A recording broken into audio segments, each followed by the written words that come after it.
झज्जर के हालात हैं वो ज़्यादा अच्छे नहीं, और चाहे वो आप किसी तरीके से उसको ले सकते हैं, और इसमें ये दो राय नहीं है कहना कि व्यवस्थाएं हैं वो ज़्यादा सही हैं।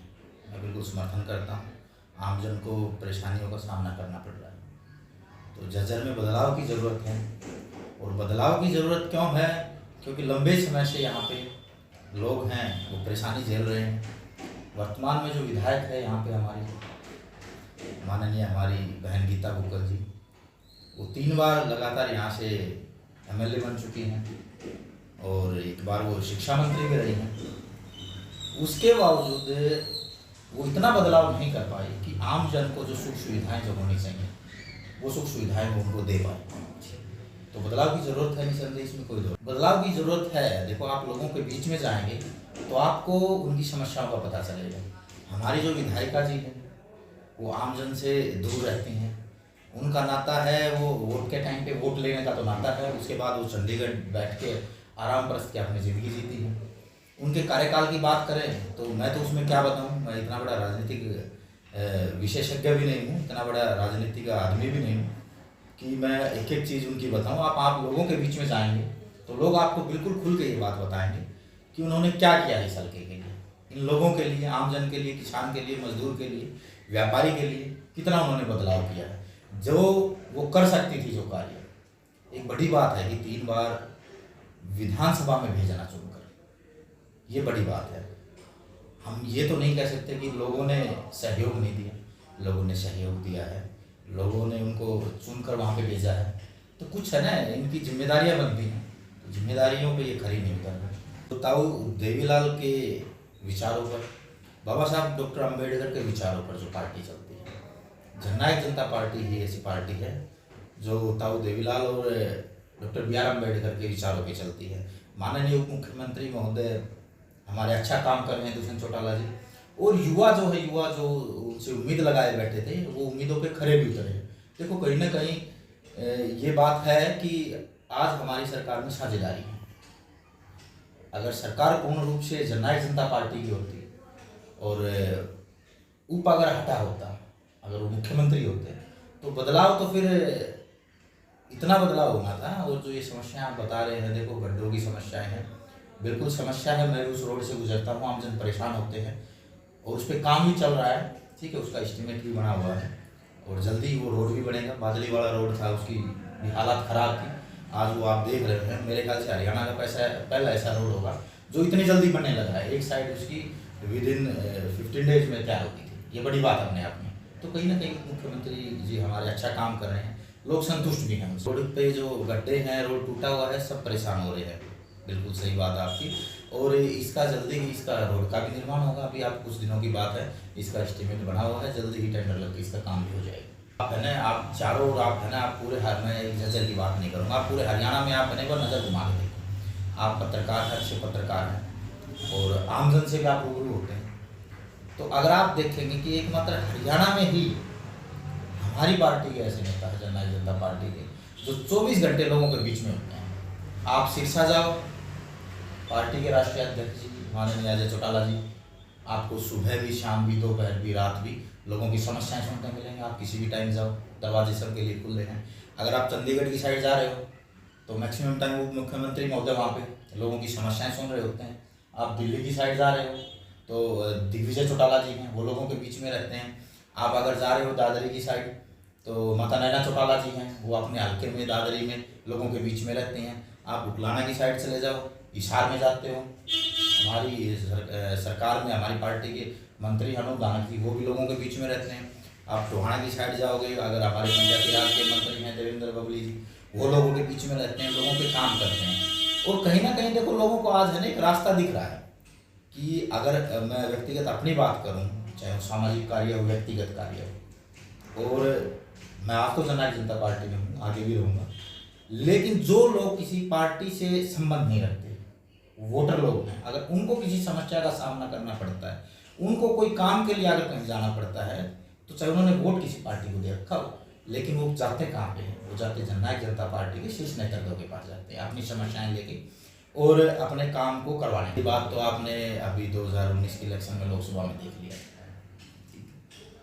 जी, दीपेंद्र हुड्डा जी को यहाँ के लोगों ने ही हरा के उनको बैठाया है, तो गढ़ की तो बात नहीं करेंगे, प्रभाव उनका है, इस बात से भी नहीं नकारा जा सकता। उसका कारण ये है कि रोहतक से और झज्जर इसकी दूरी ज़्यादा नहीं है, सीएम रहे वो 10 साल तक, ठीक है, और पर्ची के काम किए उन्होंने, लोगों को नौकरियाँ लगवाई, पर्ची ले लेके लोग गए।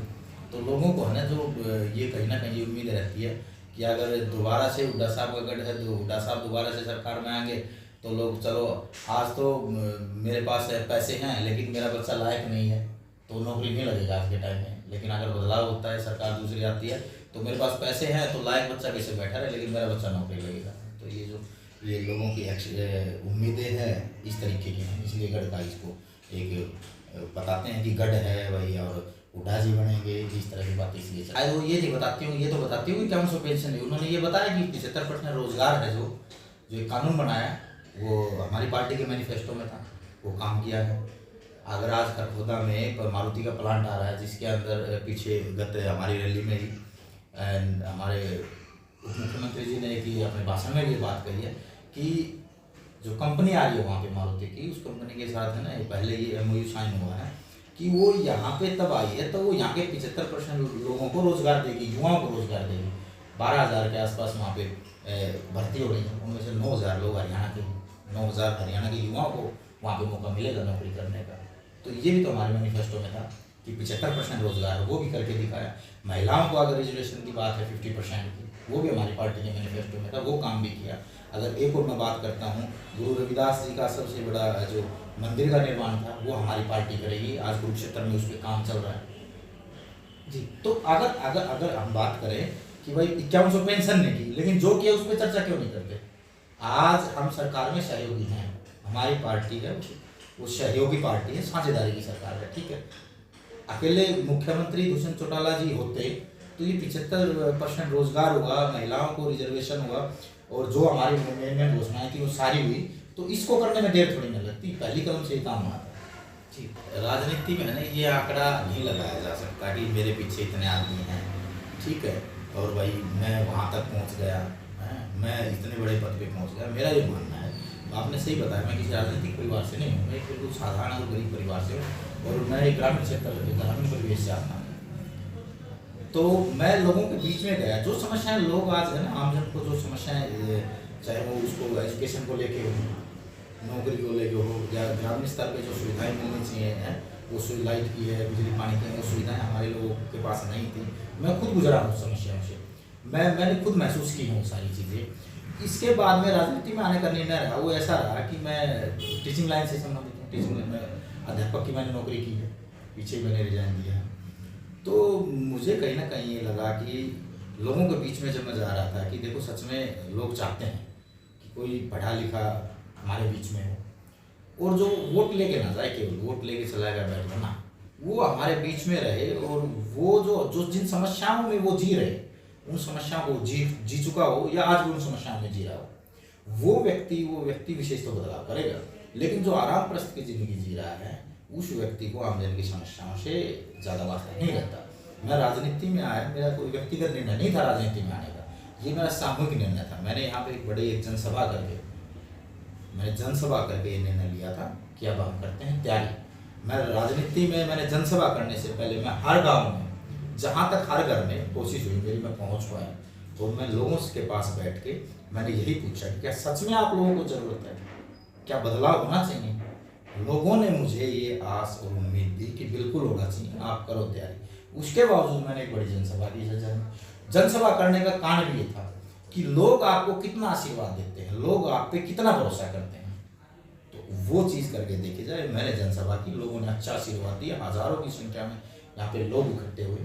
उसके बाद में मैं राजनीति में कि सच में लोग चाहते हैं, लोगों का प्यार है वो मेरे साथ है। और बहन जी तो उनसे पूछना कि लोगों की समस्याएं लेके वो कितनी बार गई उप मुख्यमंत्री के पास। मैं बीजेपी की बात नहीं करूँगा, मैं हमारी पार्टी की बात करूँगा, हमारे नेताओं की बात करूँगा। वो कितनी बार गई हैं लोगों की समस्याएं लेके। टांग खींचने के अलावा उन्होंने और कोई दूसरा काम किया है? टांग खींचने के अलावा कोई काम नहीं किया उन्होंने। वो अगर मुझे एक बात बताएं आप, अगर आज मैं बात करता हूँ हर विधानसभा में 25 करोड़ के काम एक विधायक करवा सकता है। अगर मैडम के काम वहाँ गए हुए हैं तो दुष्यंत चौटाला जी ये तो कहेंगे नहीं नहीं भाई झज्जर हल्के से विधायक हैं, इसके काम नहीं करने, उनके लिए तो सब बराबर है, और वो काम भी होने लग रहे हैं। और जो रोडों के टेंडर थे वो भी हो चुके हैं, कई जगह काम चल रहे हैं, इन्होंने दिया होगा तो इनका काम भी होगा। इसके अलावा और जो सामाजिक काम है, कहीं चौपाड़े हैं, कहीं पे कुछ गाँव में गलियों का निर्माण है, वहाँ के कितनी बार ये लेके गए, इन्होंने एज ए विधायक, यहाँ के विधायक हैं, इन्होंने कितने काम ऊपर भेजे हैं। ऐसे बातों से काम नहीं चलता कि आप बोल रहे हैं, आप आरोप लगा रहे हैं। आरोप लगाना है ना एक आसान काम है, लेकिन लोगों की समस्याओं को ऊपर पहुंचाना और सरकार से मांग करना। विधायक हैं, जनप्रतिनिधि हैं, उनका हक है, वो कह सकते हैं, ठीक है। वो कहाँ गई है, मुझे तो ऐसा लगता नहीं, वो लोगों के बीच में नहीं रहती, वो आमजन के बीच में ही नहीं रहती, तो उनको समस्याओं का क्या पता है। समस्याओं का तब पता चलेगा ना लोगों के बीच में हो। और मैं बैठा बैठा यहाँ पे अपने घर पे बैठा बैठा मैं सारी समस्याएं गिनवा दूँ, मुझे कुछ अब कुछ पता ही नहीं लोगों को क्या समस्या है, कहाँ पे क्या काम होना चाहिए, किस गांव में कहाँ पे पानी भरा हुआ है, खेतों में कहाँ पानी भरा हुआ है, उसको कहाँ से निकलवाना है, वो मैं घर बैठे बैठे बताऊँ। वो तो मुझे तब पता चलेगा जब मैं लोगों के बीच में जाऊँगा, मैं गलियों में जाऊँगा कि इस गली ये टूटी हुई है, ये गरीब है, इसको मकान की मरम्मत की जरूरत है, कहाँ करते हैं। और 3 बार विधायक रह चुकी, हम झज्जर की बात कर रहा हूँ, उससे पहले भी 1 बार रह चुकी, 3 बार यहाँ पे विधायक रह चुकी, 1 बार तो शिक्षा मंत्री थी। अपने कार्यकाल में उन्होंने कितना बदलाव कर दिया, वो कैपेबल थी, वो कर सकती थी, क्यों नहीं किया। आज वो दुखड़ा रोते हैं कि झज्जर में ये हुआ, काम नहीं होना चाहिए। अरे आप अगर मैं ये कहता हूँ कि अगर वो सही तरीके से काम करती तो क्या ऐसा आने वाले अभी 2 योजना गई है, 2 टर्म गई है, चलो विधायक थी, मैं ये कहता हूँ विधायक को भी छोड़ो, उन्होंने अगर एज ए मिनिस्टर अच्छे काम किए होते तो इतनी समस्याएं थोड़ी न होती लोगों को। या तो उन्होंने काम नहीं किए, या फिर ये कहते हैं कि मैंने बहुत काम किए थे, इसका मतलब गलत काम किए, सही काम किए होते तो लोग परेशान थोड़ी नहीं होते। आज देखो ये तो वो किस तरीके से कह रहे हैं मैं ये भी नहीं बता सकता। ये तो वही बात है कि आप ना लोगों को बेवकूफ़ बनाओ, उनका भरोसा जीतो। क्योंकि आपकी जानकारी के लिए मैं बता दूं कि 10 साल सरकार रही है, तब कितनी बढ़ाई इन्होंने पेंशन, तब क्यों नहीं की इन्होंने। कलम तो इनके पास थी, कलम इनके पास थी, पावर सारी इनके पास, तब क्यों नहीं की इन्होंने। आज अगर लोगों को बहकाने के लिए ये ऐसे धोखेबाजी कर रहे हैं तो लोग समझदार हैं, ऐसी कोई बात नहीं है, इनको जवाब देंगे। ये सवाल आप है ना वर्तमान में विधायक मुझसे पूछे तो बेहतर रहेगा। सवाल अच्छा आपका उनसे पूछना चाहिए कि चुनाव के समय पे वो निकल के आ जाते हैं, उससे पहले क्यों नहीं आते। उससे पहले आना चाहिए लोगों के बीच में। अब चुनाव का समय आएगा तो लोगों के बीच में जाएंगे। पिछले चुनाव में तो मैंने ये भी सुना है कि वो गिड़गिड़ाए खूब लोगों के पास कि आखिरी मौका, आखिरी बार आप मुझे मौका दे दो और मैं आगे से ऐसा कोई कार्य नहीं करूँगी, आप लोगों के बीच में नहीं, आपके सुख में दुख में। लोग 4 साल निकल गए, लोगों के बीच में नहीं गई, लोग फिर से नाराज़ हो गए उनसे। और मैं तो चलो नाम तो नहीं ले सकता आपके कैमरे के माध्यम से, उन्हीं की पार्टी के लोग उनसे तंग आ चुके हैं। हो सकता है उनके सामने ना कहते हैं, लेकिन चुनाव में बताएंगे उनको, चुनाव में उनको जवाब देंगे इस चीज़ का कि वो लोगों से कितनी जुड़ी है। लोगों ने जो भरोसा किया था, चाहे वो उनके समर्पित कार्यकर्ता हैं, चाहे आमजन है, उन्होंने जो भरोसा किया था वो भरोसा उन्होंने कितना पूरा किया है। बिल्कुल लोग नाराज हैं उनसे भी। उसका कारण यही है जो आप अभी जो आपने मेरे से सवाल किया कि लोगों के बीच में नहीं जाते। लोगों के बीच में जो आदमी जाएगा, देखो उसको समस्याओं पता होगा। आप मेरे से कोई भी समस्या मुझसे मैं बिल्कुल नहीं हटा दूँगा, मुझे पता है लोगों की समस्याएं हैं। रही बात लोगों को संतुष्ट करने की, लोग दर दर भटकते हैं, वो बात भी जायज़ है। मैं ज़्यादा बड़ी बात तो नहीं करूँगा, मैं इतना बड़ा कोई नेता नहीं हूँ, एक आम परिवार से हूँ, ना मेरी इतनी उम्र है कि मैं राजनीति बड़ा पुराना। मेरे पास जो लोग आते हैं, मैं हर संभव कोशिश करता हूँ उनकी मदद करूँ, चाहे वो मुझे कहीं जाना पड़े किसी अफसर के पास, चाहे मुझे टेलीफोन करना पड़े, चाहे अगर गांव की कोई समस्या है, कोई सामाजिक समस्या है, किसी प्रकार की पंचायत है, कुछ और है, लड़ाई झगड़ा है, मैं लोगों के बीच में जाके और वहाँ पे चाहे मुझे 10 बार हाथ जोड़ने पड़े, मैं कोशिश करता हूँ समस्या का मैं समाधान कराऊँगा आपके लोगों के बीच में। ये कार्यक्रम अभी उनका जो कार्यक्रम है हाथ से हाथ जोड़ो, वो सभी गाँव में जाके 1 बार जा रही हूँ, लोगों से मिल रही हूँ।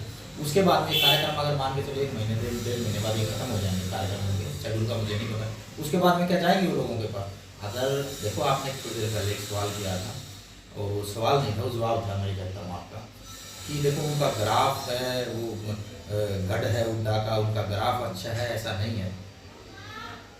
ये बात मुझे नहीं पता वर्तमान विधायिका जी को पता है या नहीं पता है कि उनका ग्राफ कितना है के नहीं, लेकिन चलो मैं एक शुभचिंतक के नाते उनको ये बताना चाहता हूँ आपके चैनल के माध्यम से कि उनका ग्राफ हो दिन पर दिन घटता। अगर आप पहले वाले चुनाव की से बात करके देख लो, और चाहे लास्ट वाला जो आज अभी जो 2019 का चुनाव गया उसके वोट्स के हिसाब से सर आपके चैनल के माध्यम से कि बहन जी को ये या तो वहम है कि वो भाई यहाँ से 3 बार लोगों ने उनको चुन के भेज दिया तो उनका ग्राफ अच्छा है। उनका ग्राफ कितना अच्छा है वो एक बार है ना लोगों से पूछें और एक बार खुद के अंदर झांक के देखें कि उनका ग्राफ पहले से कितना कम हुआ है। और अभी 2024 के चुनाव में वो लोग बता देंगे उनका ग्राफ क्या है।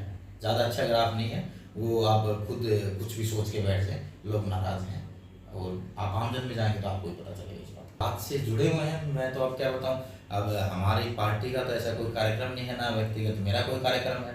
मैं गांव में लोगों के पास जाता हूं, लोग खुश होते हैं, मेरा आदर सम्मान करते हैं, उनकी जो हर संभव मैं मदद करता हूँ, समस्या होती तो हाथ से हाथ देखो हमारे तो जुड़े हुए हैं। अब उन्होंने जो हाथ जुड़े हुए थे उन हाथों को क्यों छोड़ा, वो तो जवाब वो दें। उन्होंने जो जुड़े हुए हाथ थे उनको क्यों छोड़ा, क्या जरूरत पड़ी हाथ से हाथ जोड़ने की। अगर वो जुड़े ही रहते तो आज जरूरत नहीं पड़ती। लोगों के बीच में अभी जाना शुरू किया है, आज से पहले नहीं गए। और ये कार्यक्रम अभी कुछ दिनों के बाद में हाथ से हाथ जोड़ो कार्यक्रम, अगर ये इनका कार्यक्रम पूरा हो जाएगा और हर गांव में वो चली जाएंगी, उसके बाद में फिर वही चंडीगढ़ जाके ऐसा आराम करेंगे। फिर चुनाव के टाइम पे आएंगे 2 महीने पहले वोट मांगने। अब सिर्फ चुनाव के बीच का जो 1 साल से ज़्यादा का समय रहेगा इसमें क्या जोड़ेंगे वो, इसमें हाथ से हाथ नहीं जोड़ेंगे। उनको जाना चाहिए लोगों के बीच में, निरंतर जाना चाहिए। एक कार्यक्रम को लेकर नहीं जाना चाहिए कि हाथ से हाथ जोड़ो कार्यक्रम है तो लोगों के बीच में चला जाओ। उनको निरंतर जाना चाहिए, जहाँ संभव हो उसके लोगों की मदद करनी चाहिए। लोगों ने चुन के भेजा। नहीं कहूँगा कि लास्ट सवाल आपकी मर्जी, आप जितने भी पूछे जी। पत्रकार हैं और आपकी देखो एक रिस्पॉन्सिबिलिटी भी है लोगों के प्रति, जवाबदेही है। नेता जो हैं उनके बारे में लोगों तक बातें पहुँचाना ये आप लोगों का कार्य है। रही बात की आगे चुनाव की, और मैं अपने आप को राजनीति में किस स्तर पर मैं देखता हूँ, देखो चुनाव लड़ना या ना लड़ना वो डिपेंड करता है पार्टी पे। 2019 के चुनाव की बात करूँ, मैंने अच्छी खासी तैयारी की थी। पार्टी ने जिसको भी टिकट दिया हर संभव मदद, सामाजिक रूप से, आर्थिक रूप से, लोगों के बीच में जाके हमने मदद की। मैंने खुद मदद की, जितने मेरे लोग थे मेरे साथ चलते थे, जो युवा साथी वो उनके साथ चले।